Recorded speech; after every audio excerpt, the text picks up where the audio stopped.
Super 4 का दूसरा match यानी कि पाकिस्तान वर्सेस इंडिया का मैच खत्म हो चुका है और पाकिस्तान ये मैच भी हार चुका है। इतना कंफर्टेबल मैं ये नहीं कहूँगा कि इतनी कंफर्टेबल विन थी इंडिया के लिए, एक डिसेंट टोटल था। बॉलिंग पाकिस्तान ने अच्छी नहीं की, इवन बैटिंग में भी आई थिंक मुझे लगता है कि एटलीस्ट 25-30 रन शॉर्ट थे। यहाँ पे 195-200 किए जा सकते थे, शायद उससे भी ज़्यादा। अब यहाँ पे कुछ गलतियाँ जो थी वो पाकिस्तान की, पहले स्कोर कार्ड देखते हैं फिर उसके बाद बात करते हैं।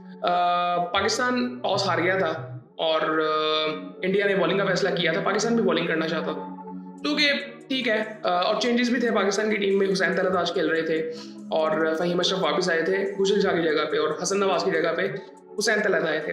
मैं भी कुछ मैचेस पहले सोच रहा था हुसैन तलत के बारे में, और मुझे लगता है कि एक डिसेंट डिसीजन था। मैं ये नहीं कहूँगा कि आइडियल था, क्योंकि एक जो मेन आपकी टीम होती है ना, आपने सोचा होता है कि यार इस टूर्नामेंट में ये टीम हम लेके चलेंगे, उस पर आई थिंक आपको एक ट्रस्ट होना चाहिए। लेकिन आई थिंक ठीक था। कई दफ़ा ज़्यादा चांस देना भी आई थिंक वो प्लेयर के लिए सही नहीं होता कि वो एक डिप्रेशन में जा सकता है कि यार मेरे से रन्स हो नहीं रहे। सो खैर, पाकिस्तान ने पहले बैटिंग की और एक डिसेंट स्टार्ट मिल गया था। फ़खर जमान और साहिब जफर खान ने ओपन किया, और एक बड़ी इंपॉर्टेंट बात है, मुझे पहले भी आई थिंक मुझे करनी चाहिए थी ये बात। फ़खर जमान का जो आउट हुआ वो थर्ड अंपायर वही थे जिनको पिछले मैच में बॉल लगा था, और पिछले मैच में जिन्होंने पाकिस्तान के खिलाफ जो पाकिस्तान वर्सेस इंडिया का जो मैच था उस मैच में भी वो अंपायर थे ऑन द ग्राउंड, और वहाँ पे आपने फैसले देखे थे उनके। और उसके बाद मेरी कल मैं देख रहा था कुछ पुराने मैचेस भी थे जिसमें पाकिस्तान इंडिया के जो मैचेस थे T20 के स्पेशली, उसमें भी ये काफ़ी दफ़ा अंपायरिंग कर चुके हैं और उसमें काफ़ी इश्यूज इनके थे। सो ये श्रीलंका के अंपायर है।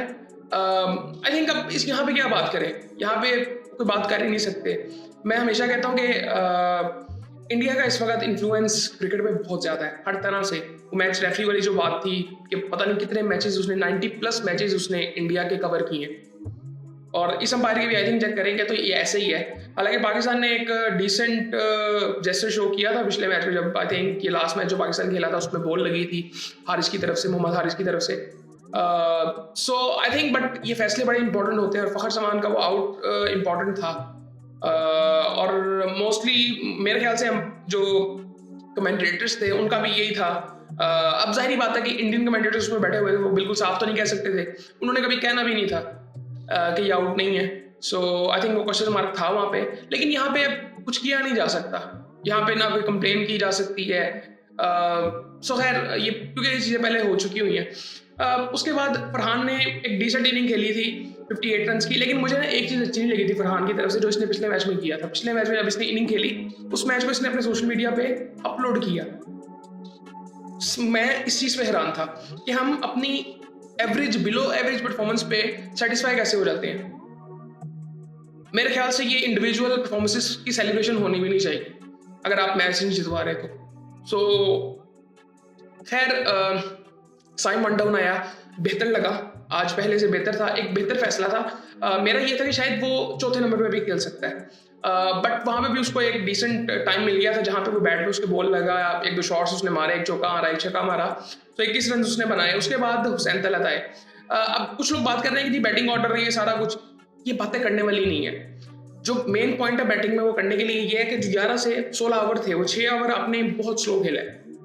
इवन नवाज और सलमान अली आगा उस टाइम पे खेल रहे थे। आई थिंक वो उस टाइम पे हमने डॉट बॉल्स बहुत ज़्यादा खेली हैं। सो अब यहाँ पे अगर मोहम्मद नवाज की मैं बात करूँ, उन्होंने 19 बॉलों में 21 रन बनाए, वहाँ पे हमें नीचे नहीं जाना चाहिए था, वो 20-25 रन वहाँ से आने थे हमें। सो आई थिंक अब हारिस ने बैटिंग ही नहीं की, ये समझ से बाहर है। और उसके बाद हमने अटैक आखिरी 3 ओवरों में शुरू किया, आखिरी 3 ओवरों में हमने अटैक शुरू किया, 16-17 ओवर भी हमने कुछ इतना खास नहीं किया। सो वो 6-7 ओवर हमने इतने बुरे खेले कि वहाँ से मैच काफ़ी पीछे चला गया था। ये 200+ भी हो सकता था ये टोटल, और वहाँ से फिर इंडिया के लिए जीतना बहुत मुश्किल हो जाना था। खैर उसके बाद आगा ने 17 रन बनाए 13 बॉलों में, बेहतर थोड़ा सा लगा, लेकिन एक शॉट उसने जो लगाया जो कि मैं पहले बात कर चुका हूँ, वो एक्स्ट्रा कवर पे जो छक्का मारता था आज उसने मारा, वो कॉन्फिडेंस की वजह से। आगा की परफॉर्मेंस स्पेशली बैटिंग में वो इतनी खास नहीं है जब से वो कप्तान बना है। मैं T20 की बात कर रहा हूँ, और हमें आगा से उसकी बैटिंग भी चाहिए। आई थिंक ये आगा को पता होनी चाहिए ये चीज़, और आई थिंक आने वाले टाइम में इसको ये सोचना पड़ेगा कि यार मेरी परफॉर्मेंस कैसी आती है। कप्तानी मोस्टली जो आपने करनी होती है वो फील्डिंग जब आप करते हो तब करनी होती है। बैटिंग के वक्त आई थिंक आपको एज प्रॉपर बैट्समैन खेलना चाहिए और आपका माइंडसेट पूरा, आई थिंक वो थोड़ा सा प्रेशर में मुझे आगा लग रहा था बैटिंग करते हुए। Same for Nawaz, I think थोड़ा सा वो मुझे पैनिक मोमेंट लगा 6-7 ओवरों का। खैर फ़हीम ने जिस तरह से फिनिश किया 8 ओवरों में 20 2 छक्के लगाए उसने, जिसकी बदौलत 171 रन हो गए थे। खैर यहाँ पे अगर थोड़ा सा हम देखें ना, पहली विकेट पाकिस्तान की 21 पे गिरती है जब फखर आउट होता है, वो भी आई थिंक एक इम्पॉर्टेंट टाइम था जहाँ पे अगर फखर आउट ना होता तो शायद सिचुएशन काफ़ी डिफरेंट हो सकती थी वहाँ पे भी। खैर उसके बाद भी काफ़ी डिसेंट पाकिस्तान ने पावर प्ले खेला था। उसके बाद जो दूसरी विकेट पाकिस्तान की गिरती है वो 93 पे गिरती है। अब यहाँ पे देखें 93 पे पाकिस्तान की दूसरी विकेट गिर रही है और एग्जैक्टली 10.3 आवर्स हुए थे उस वक्त। तो वहां से हमें एटलीस्ट 190 प्लस जाना चाहिए, तो जो हम नहीं गए। फिर तीसरी विकेट 110 पे गिरती है, फिर 115 पे, फिर 149 पे। सो हारिस, अब देखिए हारिस ने बैटिंग नहीं की, वो उसकी वो कंट्रीब्यूशन होनी चाहिए थी। हमें ये डिसाइड करना पड़ेगा।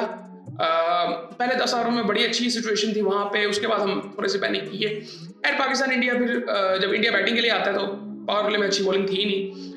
पूरी तरह से उसने एक्सपोज किया अभिषेक ने और शुभमन गिल ने, बड़ी जबरदस्त बैटिंग, वो क्या नॉर्मल बैटिंग वो कर रहे थे, लेकिन पाकिस्तान की तरफ से बॉलिंग गंदी थी। मतलब जो शॉट्स वो खेल रहे थे वो गंदी बॉलिंग पे ही हो सकती है। सो बॉलिंग ओवरऑल आई थिंक देखे तो 74 रन अभिषेक ने बनाए, 47 शुभमन ने किए, तिलक वर्मा ने 30 किए, सूर्य कुमार यादव जब आउट हुआ सो उस वक्त भी थोड़ा चांस था, लेकिन एक टाइम के बाद जब उन्होंने 105 रन की पार्टनरशिप कर ली थी उसके बाद ऑलमोस्ट रन बॉल ही था। सो उसके बाद बॉलिंग की अगर पाकिस्तान की थोड़ी सी बात करें तो शाहीन शाह अफरीदी ने आज 40 रन खाए हैं, एक बॉल उनका रहता था। और साइम अयूब ने 3 ओवर में 35 रन। साइम का भी आज बॉल को इतना अच्छा ग्रिप हो नहीं रहा था, बहुत शॉर्ट बॉलिंग कर रहा था। अबरार को भी आज मार पड़ी है, 4 ओवरों में 42 रन, एक आउट किया उसने। हारिस ने अच्छी बॉलिंग की है, मुझे हारिस सिर्फ एक बेहतर लगा आज बॉलर जो कि पूरे अपने पोटेंशियल पे बॉल कर रहा था। 26 रन उसने दिए, 2 आउट भी किए। फ़हीम ने एक बार अच्छी बॉलिंग की, 31 रन देके 4 ओवरों में। फ़हीम ओवरऑल आई थिंक बहुत बेहतर परफॉर्मेंस थी उसकी, लेकिन हमें ये मैच जीतना चाहिए था। आई थिंक वो 20-25 रन शॉट्स थे, लेकिन हमें बॉलिंग भी इससे बेहतर करनी चाहिए थी। आज मुझे थोड़ा सा लगा कि शायद एक फास्ट बॉलर हो सकता था। अब नवाज ने बॉलिंग भी नहीं की, मेरी समझ से बाहर है कि नवाज ने बॉलिंग क्यों नहीं की आज। सो आई थिंक मतलब एक टाइम पे ऐसा था कि जहाँ पे इवन पावर प्ले के बाद हमें नवाज से बॉलिंग करवा लेनी चाहिए थी। जब अबरार को और साइम को मार पड़ रही थी वहाँ पे हम करवाई जा रहे थे उससे बॉलिंग। वो समझ से बाहर था कि वहाँ पे उससे बॉलिंग क्यों करवा रहे हैं, और आप फ़हीम को भी ला सकते थे पहले, आप नवाज को भी पहले ला सकते थे, तो कई चीज़ें की जा सकती थी। लेकिन फिर भी आई थिंक यहाँ पे मैच गया है तो इसका मतलब है कि मैच कंपेटिटिव हुआ है, लेकिन इससे बेहतर हो सकता था। पाकिस्तान को ये मैच जीतना चाहिए था। अब आगे 2 मैचेस में इतने आसान होंगे नहीं। मैंने जिस तरह कल बात की थी कि आज का मैच जो जीतेगा उसके लिए काफ़ी ईजी हो जाएगा फाइनल में जाने के लिए। अब पाकिस्तान का परसों मैच है, कल कोई मैच नहीं है इस टूर्नामेंट में, और परसों पाकिस्तान श्रीलंका का मैच है।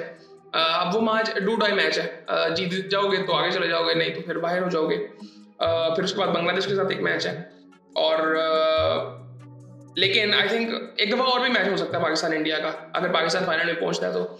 सो ठीक है, बेहतर परफॉर्मेंस है।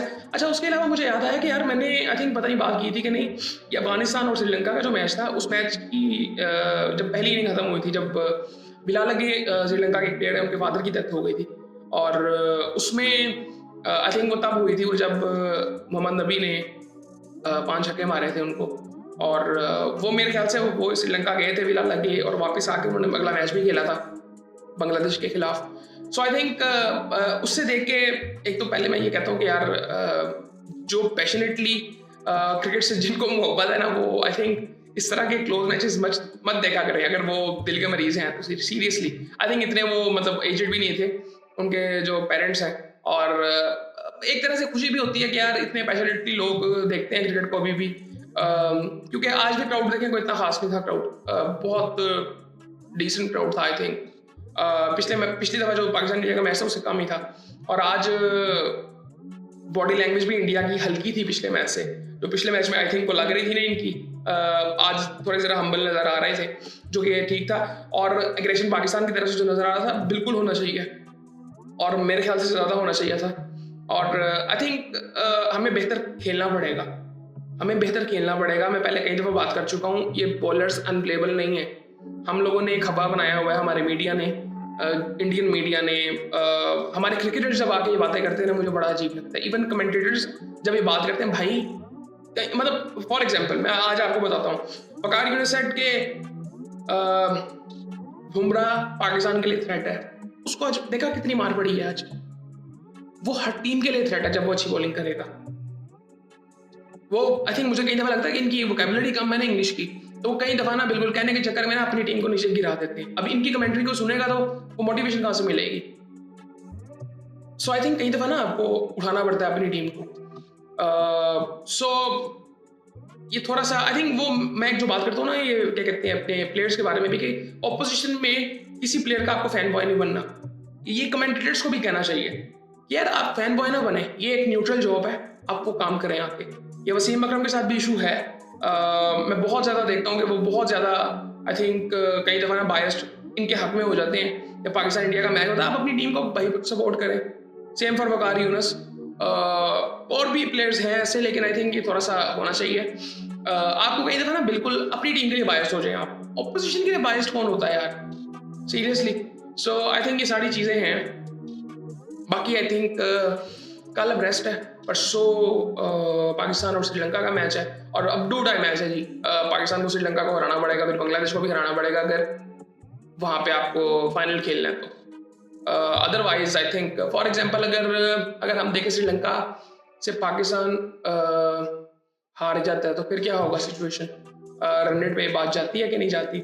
उसके बाद अगर श्रीलंका इंडिया से हार जाता है तो वो भी एक मैच जीतेंगे। तो फिर बांग्लादेश की अगर बात आती है, बांग्लादेश को अगर पाकिस्तान हरा देता है और इंडिया भी हरा देता है, फिर एक मैच में बात आ सकती है। सो रन रेट वाला अभी इशू है, लेकिन वो उस टाइम पे जाना कि आप 2 मैचेस जीते और आगे चले जाएंगे आप। सो बाकी आई थिंक और इसके अलावा क्या बात करें, ये चीज़ें थी, उसके अलावा और कुछ भी नहीं था।